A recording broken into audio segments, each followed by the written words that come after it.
जिस तरह रमजान मुबारक में घरों में इबादत का माहौल होता है, इसी तरह आम दिनों में देखना हो तो क्या करे, रमजान का कैलेंडर बदले नहीं, वही रहने दीजिए, क्योंकि इस मुबारक महीने की रुखसती होते होते अफसोस हो रहा है। बहरहाल ये तो होना ही है। हजरत साहबा किराम फरमाते थे, नाफका हंजला का मशहूर वाक़िया है, हजरत हंजला फरमाते हैं, अल्लाह के नबी आपकी मजलिस में जो कैफियत मुझे होती है बीवी बच्चों के पास नहीं होती।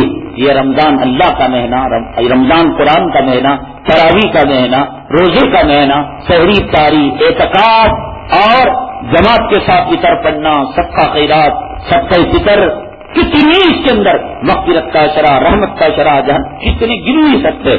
अब जाहिर सी बात है, एक आदमी आग के करीब है और फिर आग से दूर जाता है और पूछता है क्यों साहब मुझे गर्मी नहीं लग रही, चले जाओ आग के अंदर। तो रमजान का महीना है तो यकीनन ये हमारे ईमान की हिस्स की बात है, ईमान वाली बात है कि आपको इसके जाने का अफसोस हो रहा है।